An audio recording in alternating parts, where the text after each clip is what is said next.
si la leyeron, de Windows, de la nueva versión del sistema operativo de Windows 11, que no sé si se va a llamar exactamente así. ¿Pudieron ver algo?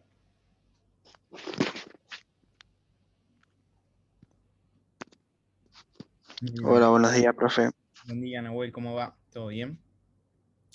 ¿También estás desde la cama? Pues, Sí, sí. está bien, está perfecto. Yo el viernes voy a dar la clase desde la cama. No se diga más. Bueno, les decía que les había compartido ayer esa información de que ahora el 24 de junio, la semana que viene, van a anunciar oficialmente el nuevo sistema operativo que va a suceder a Windows 10. Todavía no, recién el 24 va a ser algo oficial, pero bueno, es para ir teniéndolo en cuenta y es muy probable que ya empecemos a encontrar algunas versiones de prueba después del anuncio. Incluso ahora debe haber, pero bueno, no busqué. Pero es para estar al tanto y estar actualizados con los nuevos cambios que se vienen, ¿no? Bien. Bueno, les voy a compartir la pantalla y vamos a arrancar a ver si podemos meter varias cosas hoy.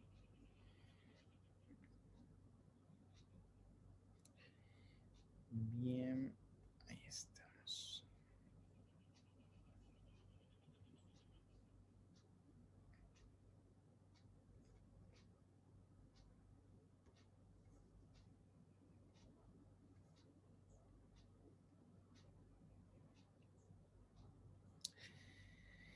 Bueno, nosotros hasta acá habíamos quedado en ver características acerca de los procesadores, acerca de las placas madres, acerca de las memorias, ver o empezar a pensar a ver cómo se suceden esas compatibilidades.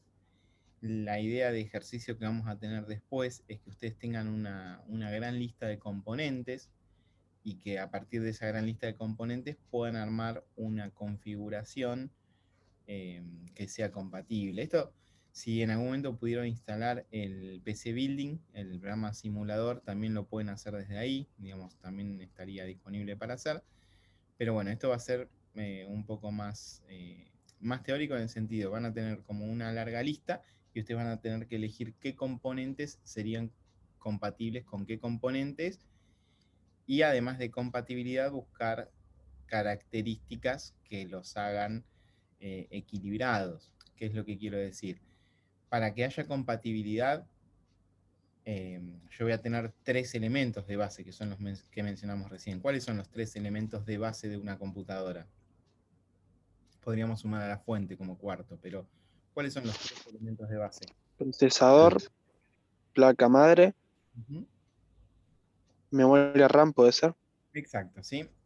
Esos tres componentes serían como la base que va a sostener toda la máquina. Después, si yo le agrego un disco más grande, un disco más chico, si le pongo dos discos o lo que sea, ya digamos, sería como accesorio.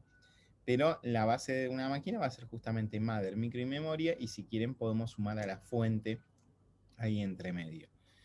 Entonces, si yo quiero que sean compatibles mother, micro y memoria, tendría que empezar a asegurarme de algunas cosas que ya trabajamos y que ya vimos. Por ejemplo, ¿qué cosas tendría que tener en cuenta para que sean compatibles estas tres cosas? El socket del procesador, Claro. Bueno, ahí estaría viendo la compatibilidad entre procesador y placa madre. Yo tengo que asegurarme de que el procesador entre en el socket de la placa madre y que la placa madre obviamente tenga un socket que admita el procesador que voy a poner. Entonces ahí logro compatibilidad entre dos elementos, entre placa y micro. Y de la memoria, ¿qué tendría que tener en cuenta? el tipo de memoria, si es DDR4, DDR3, Exactamente, ¿sí? Yo tengo ahí, qué velocidad lleva, ¿cómo? qué velocidad lleva también. Bueno, ahí después vamos al detalle, pero lo básico es lo primero que dijiste vos. Lo primero que tengo que ver es que encastre, ¿sí? Entonces me fijo, madre y micro que encastren.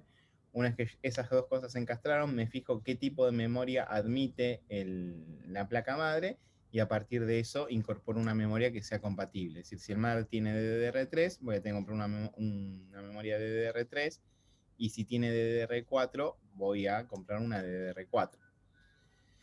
Eso sería. Podría pasarme al revés, podría pasarme de que yo me encuentro en el cajón una memoria DDR4, ¿sí? Entonces me encuentro la memoria y tengo que hacer compatible el mother y el micro. Bueno, busco cualquier mother que sea compatible con DDR4, después una vez que tengo memoria y mother que son compatibles, me fijo qué socket tiene y a partir de eso incorporo el procesador. ¿Sí? Eso sería como más o menos la secuencia. Eso tiene que ver con compatibilidad, con que las cosas encastren. ¿Eso me va a garantizar que las cosas funcionen, que encastren? Y más o menos.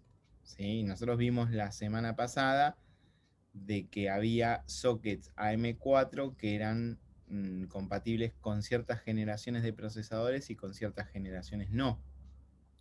Otra cosa que puede pasar, como decía Nahuel, es que haya memorias de alta velocidad que por ahí no sean leídas por algún mother que ya tiene algunos años en el mercado. Entonces, eso también tengo que empezar a hilar fino y ver si hay una compatibilidad, además de encastre, de características de admisión, es decir, que los dispositivos se admitan mutuamente. Y lo otro que tengo que empezar a ver es el equilibrio de lo que estoy armando. Digo, si yo voy a buscar un procesador de alta gama, quizás sea conveniente ponerle una memoria que funcione más rápido y obviamente va a ser conveniente que mi placa base sea de mayor potencia. Ahora, si busco un procesador básico, bueno, por ahí no tiene tanto sentido que ponga una placa muy, muy costosa. ¿Sí?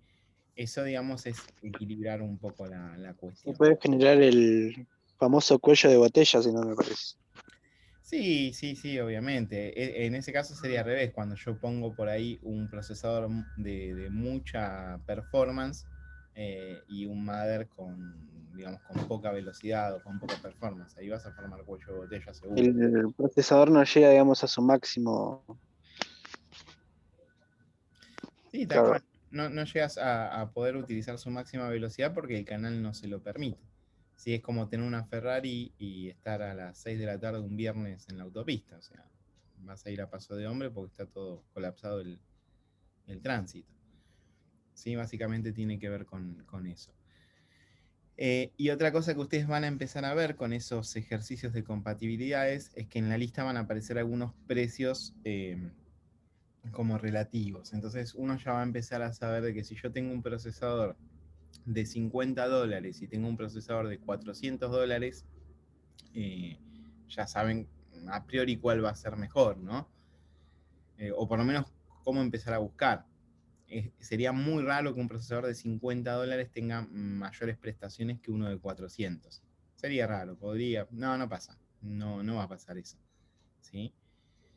Entonces, eso también nos empieza a dar cierto indicio para empezar a dónde buscar. Porque digo, si a ustedes les aparece una lista, no sé, de 50 componentes, bueno, ¿cómo hacen para buscarlo? ¿Sí? O sea, ¿cómo hacen o sea, para buscarlo, para saber qué está bien o qué está mal? Esa sería un poco la idea. ¿Está bien?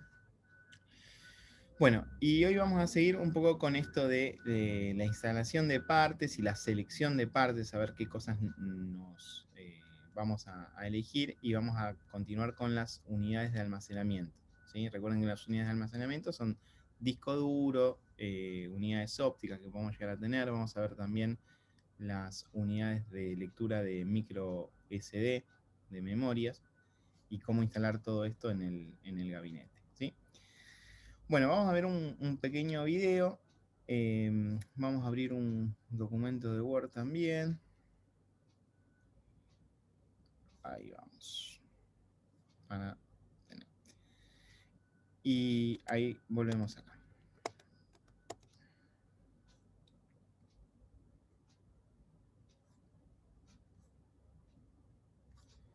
Esto lo ponemos en velocidad.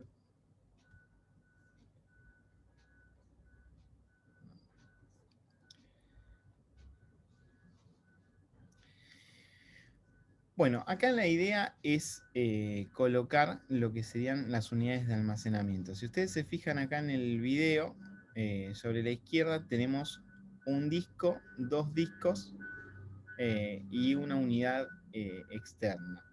Y acá hay algo que es propio de HP, ¿sí? Que sería como un carry o como un lugar para poner algo que vamos a ver si se va a utilizar o no, porque puede ser que no se pueda utilizar. Pero se visualiza, ¿no? ¿Qué tenemos acá abajo? ¿Qué es esto? De abajo a la izquierda.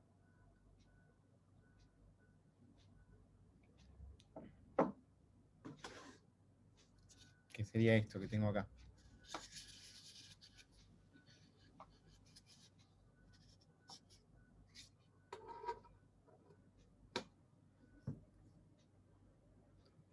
¿Están por ahí?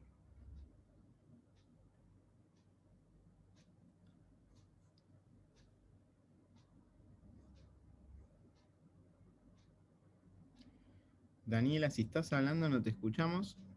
Y si alguien me da algún signo de que se escucha todo bien, yo sigo, ¿eh? No tengo problema. Sí, sí, se escucha, se ¿Se escucha. escucha bien? No, es que Perfecto. no vi donde dijo. Acá abajo a la izquierda, mira, esto que tenemos acá, el negro. ¿Es un disco duro, profe? Sí, ¿y de qué tipo? SSD. SSD, ¿sí? ¿Y este de acá arriba qué es? Un disco también, ¿no? También es un disco, ¿y de qué tipo? Sólido, pero No, el sólido es el de abajo, el SSD, este. magnético. Y este sería magnético o mecánico, ¿sí? Sería un disco común. Y acá tenemos una unidad óptica, ¿sí? Son las cosas que tenemos. Bien, entonces la idea va a ser conectar estos discos a esa parte. Fíjense que ahí en el video está mostrando este carry que tiene. Cuando digo carry es algo para colocar un disco, ¿sí? Que puede ser externo o puede ser interno. Fíjense que ahí abajo tiene como una interfaz de conexión y lo que hace es intentar colocar al disco dentro de ese carry interno. ¿Sí? Carry o dock son, digamos, son sinónimos. Me voy a detener un poquito porque me interesa explicar esto porque esto es algo que se utiliza bastante. Se llama así, Carrying Closer. Se utiliza mucho más para los discos externos. A ver si lo tenemos acá. ¿Sí? Se utiliza generalmente para un disco externo y después vamos a ver que hay otros dispositivos que se denominan storage o NAS que se encargan de almacenar discos para tener. Entonces yo en un carry encloser puedo colocar un disco, ven como este acá se ve transparente, pongo el disco, tengo una interfaz USB y lo puedo conectar de modo externo, ¿sí? O sea, va a ser como si fuese un disco externo, pero lo estoy colocando a ese carry. En el ejemplo que se está viendo en el video, este carry estaría dentro de la máquina y dentro de la configuración de HP. Sí, eso es lo que tendríamos. Es como una pequeña caja que tiene alguna interfaz de conexión. Eso lo tengo que tener ahí en cuenta. Y lo otro que veíamos, o que lo podemos encontrar así, es como un storage. Así. Un storage es alguna unidad de almacenamiento, ¿sí? Si yo pongo storage HD, HS no, HD, fíjense que son algunas cajas que me permiten como guardar al disco, ¿sí? Después vamos a ver qué tipo de discos me permiten guardar y todo eso, pero son dos conceptos que tendríamos que tener, lo que sería un carry o lo que sería un storage. ¿Está bien? Bueno, seguimos con esta idea. Vuelvo a poner el video.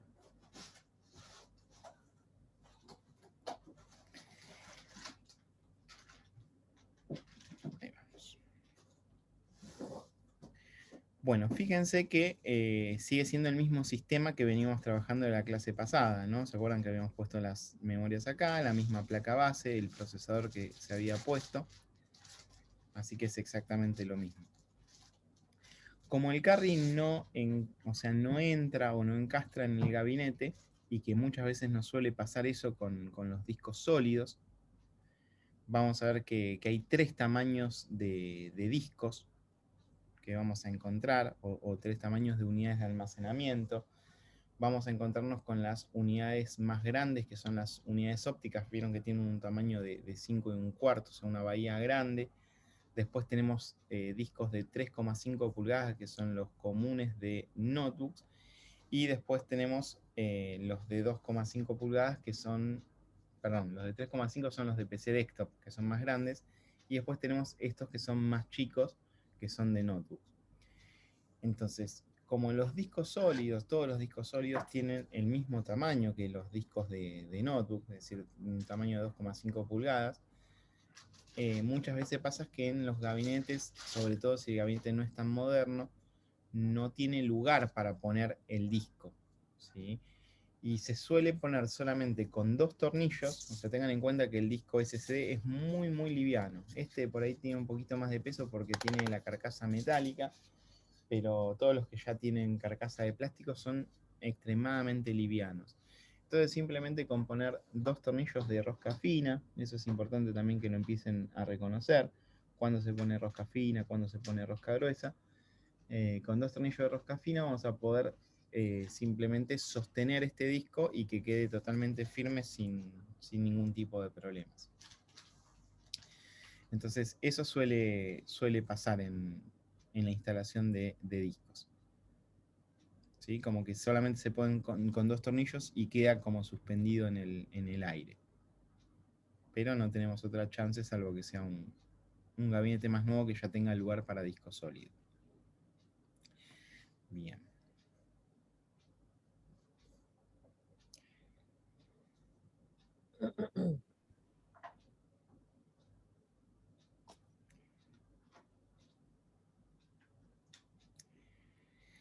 Bueno, fíjense qué es lo que pasa con la instalación de las unidades ópticas. A diferencia de los discos, fíjense que los discos los instalamos desde el lado de adentro, ¿sí? O sea, cuando sacamos la tapa lo colocamos del lado de adentro. En el caso de las unidades ópticas, van desde afuera hacia adentro. Todo esto que estamos viendo lo vimos en el simulador, en una clase, pero lo estamos viendo como un poco más detenido para tener en cuenta lo que nos va a pasar cuando ustedes vayan a ensamblar, ¿sí? Así que si hay alguna duda, ustedes me paran, y si no, yo sigo. Yo asumo como que ya esto lo hemos trabajado. Este caso de gabinetes HP o Lenovo o de alguna marca es bastante particular. Fíjense que en este caso tuvo que sacar todo el frente para conectar la lectora de CD. En las máquinas que podemos denominar más genéricas, que son las compus con gabinetes chinos, por así decirlo, quizás solamente tengamos que sacar el lugar o el plástico que cubre esa bahía. Y otra cosa que obviamente se tiene que notar es la diferencia de tamaño entre lo que es esta unidad óptica y el disco chiquitito que instalamos recién. Vieron que es totalmente distinto el tamaño que podemos encontrar, ¿no? Eso creo que sí se nota, ¿no? Sí, sí. Bien, genial. Bueno, con respecto a los discos duros que vamos a seleccionar o que vamos a utilizar en la máquina, vamos a ponerlo un poco a esto para que ustedes lo tengan en el documento. Pueden aparecer como varios tipos de discos. Yo digo selección cuando uno va eligiendo algunas cosas. A veces, bueno, es el disco que hay, el disco que tengo, y bueno, voy a colocar ese. Es decir, si yo no tengo para un disco SATA, un disco M2 o lo que sea, bueno, pondré el disco mecánico y voy a armar con eso. Y también tengo que tener en cuenta las opciones externas de discos que puedo llegar a encontrar. En muchas notebooks actuales, las notebooks vienen con una configuración de un disco sólido que es muy rápido, pero es pequeño de tamaño. Es algo a lo que se está tendiendo bastante, sobre todo con las Cloudbook. Las Cloudbook tienen discos muy, muy chiquitos, algunas de 32 GB, algunas de 64 GB, y bueno, ya algunas de 128 estaría como mejor. Y se tiende a que solo se instale el sistema operativo y que la información se vaya guardando por internet a través de la nube. Entonces tenemos algunas conexiones externas que, digamos, habría que tenerlas en cuenta. Fíjense que podrían llegar a ser USB eSATA, que es un cable parecido al SATA, pero que transmite energía también, y una conexión Thunderbolt. Si yo con cualquiera de estas conexiones podría llegar a tener acceso a una unidad de almacenamiento externo. ¿Sí? Eso es a tener en cuenta. En el caso de los discos rígidos, lo que les decía, ¿no? O sea, vamos a tener los discos de 3,5 pulgadas, que son los discos más grandes. O sea, los discos como... Me ven a mí, ¿no? Los discos como estos que tenemos acá. Sí, sí. Y tenemos los discos que yo les decía que se utilizan más que nada en notebooks, que son de 2,5 pulgadas. ¿Puedo ponerle un disco de notebook como este que tengo acá en la mano a una PC de escritorio? Sí, creo que sí. Sí, perfectamente, sí lo puedo poner sin problemas. Pasa a veces, como les decía, del disco sólido, que va a quedar suspendido en el aire porque no encastra en el lugar del gabinete. Bueno, y hay que asegurarse que esos dos tornillos lo sostengan bien, porque en el caso del disco mecánico, las vibraciones sí lo pueden llegar a afectar. ¿Sí? Que no pasa con el disco sólido. Así que, bueno, básicamente eso que tenemos ahí. Esto tener en cuenta que los cables SATA e eSATA, si bien pueden ser similares, no son los mismos, y tengan en cuenta que los eSATA son externos. Estos conectores aparecían en el back panel, cuando veíamos lo primero de back panel, no sé si lo recuerdan, pero si yo busco una conexión eSATA, el cable es medianamente parecido, ¿sí? Pero no es exactamente igual. ¿Está bien? Sí, acá por ahí se ve la diferencia exacta. Esto sería un eSATA, esto sería un SATA. Tengan en cuenta que el SATA es interno, va dentro del mother de la computadora, y la conexión eSATA es externa, estaría en el back panel. ¿Sí? Acá se ve perfectamente una diferencia. ¿Está bien? Y acá también se ve una diferencia, fíjense, lo que serían los eSATA, que son externos, que estarían en el back panel de la computadora.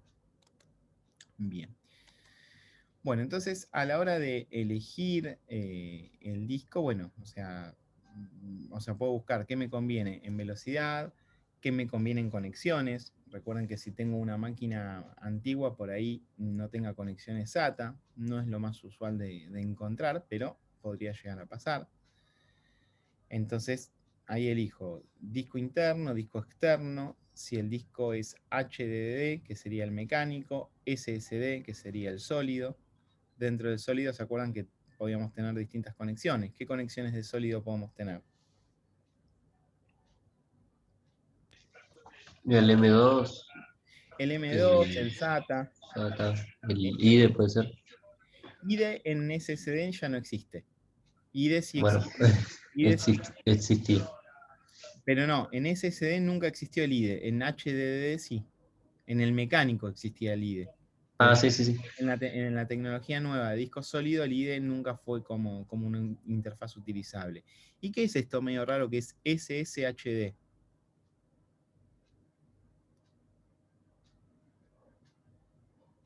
¿Cómo, profe? Una combinación puede ser. ¿Pero qué era esa combinación? ¿Cómo? Híbrido. Híbrido, exactamente. Esos eran los discos híbridos que dijimos que no tuvieron mucha aceptación en el público. Después hay discos que acá dice intercambiable con el sistema activo, y se denominan discos hot plug, así se llaman. HD hot plug. Esto en una computadora de escritorio no lo vamos a encontrar. ¿Sí? Esto es un disco hot plug, que yo lo puedo sacar y poner con la computadora prendida. Lo cual me está dando un indicio, ¿no? ¿Qué es lo que digo con este indicio? Si yo tengo una máquina prendida, ¿puedo agarrar un pendrive y lo puedo enchufar al USB?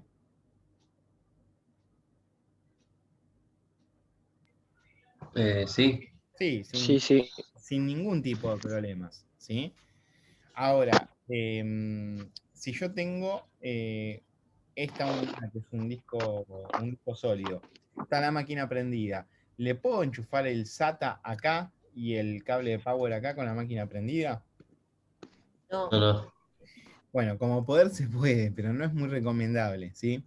Yo he visto sí. gente hacer eso y les aseguro que no se los recomiendo. Muchas veces puede no pasar nada y uno enchufa así y aparece como un pendrive. Detectó la unidad de F, ¿sí? Empieza a cargar cosas y no pasa nada. Pero muchas veces con la máquina encendida, si uno conecta un poco mal o lo que sea, sale una chispa acá y lo mejor que nos puede pasar es que se queme solo el disco, pero a veces puede quemar el disco y la interfaz del mother. Entonces es algo que yo les recomiendo no realizar, ¿sí? Así que con la máquina enchufada nunca se conecta ni se desconecta nada. Creo que eso está eh, más que claro. Bueno, y después lo que se podría llegar a analizar es si los discos generan más calor que otros, si generan alguna, no sé, algún ruido extra, o sea, los discos mecánicos van a generar más ruido que otros.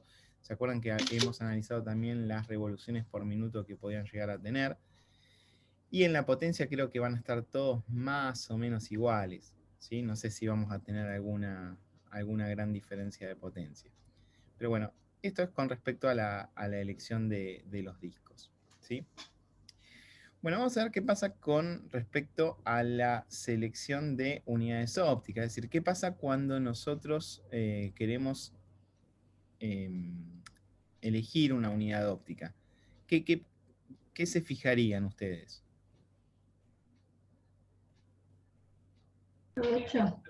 ¿Cómo? Entre. En, en si solo graba o si solamente lee la grabadora. Bien. Bueno, yo lo primero que me... Está bueno lo que vos planteás, pero lo primero que pensaría es, ¿me hace falta una unidad óptica? Digamos, ¿voy a utilizar en este ambiente unidad óptica? Y alguien me podría decir, no, sí, porque acá se guarda todo en CD o en DVD desde el año 95 y desde el año 95 en esta empresa se guarda todo en CD. Bueno, listo, hay que conseguir una unidad óptica. Pero también hay que tener en cuenta que es un dispositivo que está quedando en desuso. Esos son conscientes, ¿no? De eso. Sí, sí. ¿Sí? Es un dispositivo que ya como que está quedando en desuso. ¿Cómo me doy cuenta ahí? Porque las notebooks nuevas de altísima gama están viniendo sin unidad óptica. Es decir, no traen unidad óptica para trabajar. En caso de que necesite, bueno, sí, tengo que empezar a ver. Yo creo que hoy día prácticamente no existe una unidad óptica que no grabe en la actualidad. Por eso digo, esto está puesto acá en el programa, pero está como quizás fuera del contexto actual. Hoy, si queremos ir a comprar una unidad óptica que solamente lea y no grabe, va a ser complicado de encontrarla, ¿sí? No va a ser lo más sencillo. Cosas que tendríamos que tener en cuenta, como decía recién Tomás, es la funcionalidad de la lectura, es decir, lee o graba, ¿sí? O sea, funcionalidad de lectura y escritura, ¿qué es lo que hace? Lo otro que tengo que tener en cuenta, pero también estamos en la misma, el tipo de conexión. ¿Qué tipo de conexión me puedo encontrar en una unidad óptica?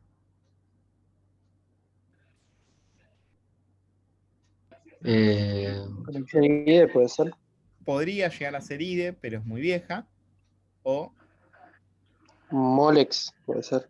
no, o sea, porque el IDE sería el cable de datos y en ese mismo caso el Molex sería el que alimenta de la fuente de Creo que alimentación. también usa SATA, ¿no? Claro, o sea, todas las actuales son SATA, con SATA para datos y SATA Power para la energía. Y podríamos encontrar un tercer tipo de unidades ópticas que son las externas, que se conectan con conexión USB. Es decir, yo podría tener dos internas, las IDE que no se fabrican más y que no vamos a encontrar. Podríamos encontrarnos las SATA que todavía sí existen, o podríamos encontrarnos alguna unidad externa. Esto se utiliza mucho como para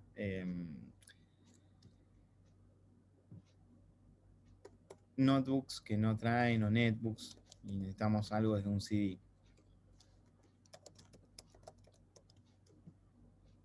¿Sí? Tendrían este formato que tenemos acá. ¿Sí? Esto sería una unidad óptica externa. ¿Está bien? Fíjense que la conexión es USB. Bueno, entonces esas cuestiones a tener en cuenta con respecto a la unidad óptica. Y lo otro que puedo empezar a visualizar es lo que decía, qué es lo que hace cada tipo. ¿Se acuerdan que en la unidad anterior habíamos visto esto, no? Si el CD-ROM solamente leía, si solamente grababa o grababa más de una vez. ¿Se acuerda que había discos que eran regrabables y otro que podía borrarlos y volver a grabar? Y lo mismo con esto, con los DVD o con los Blu-ray. Acá esta tablita, si quieren, la pegamos. Incluiría, digamos, ese tipo de conexiones que vamos a encontrar. ¿Está bien? Y vamos a poner este también. Pero bueno, yo lo que diría es que lo primero que tengo que tener en cuenta es justamente si la unidad óptica me va a hacer falta o no. O sea, si me hace falta, bueno, busco y ahí me fijo qué me conviene. Si una grabadora de DVD, una grabadora de Blu-ray, y ahí empezar a buscar. ¿Por qué no? Tampoco hay mucho, ¿eh? No se crean que uno sale a buscar y que va a encontrar muchas cosas de estas. ¿Sí? Bien, perfecto. Vamos a continuar.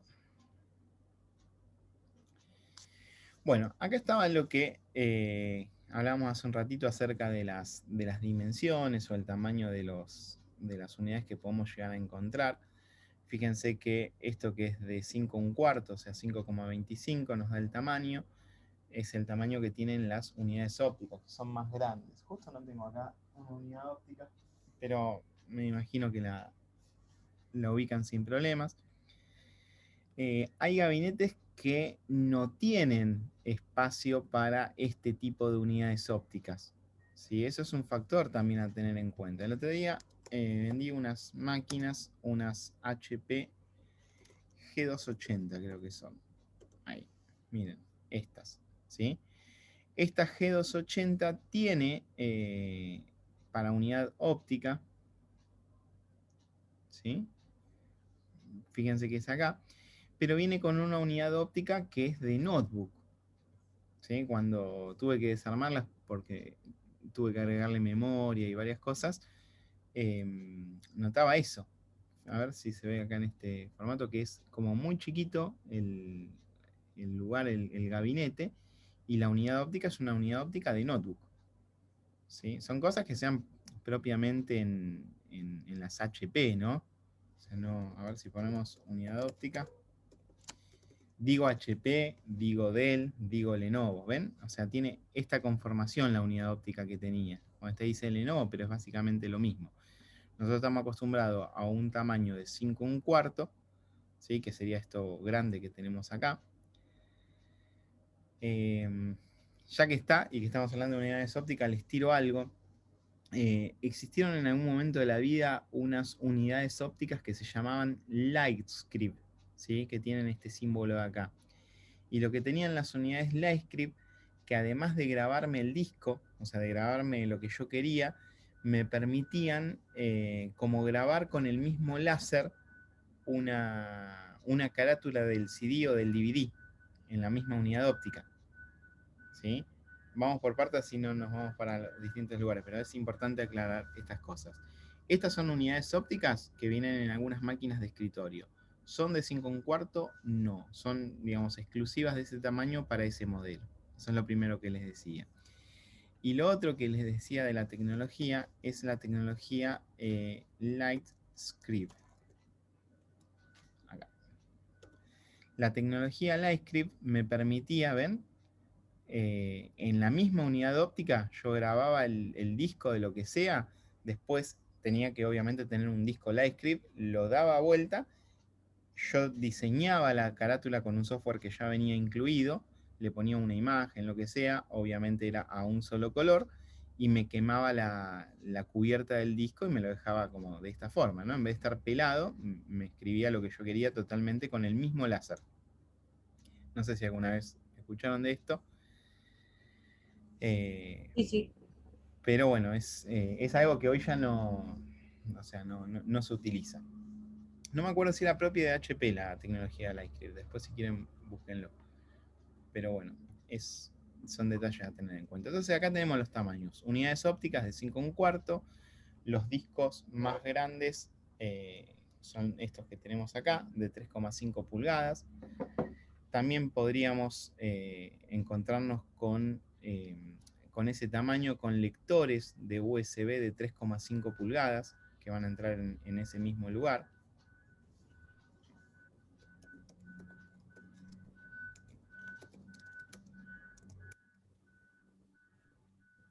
¿Sí? Esto que tengo acá sería un lector de 3,5, digamos. Este tamaño es como el mismo tamaño que tengo acá en el disco. Entonces encastra exactamente en la misma bahía.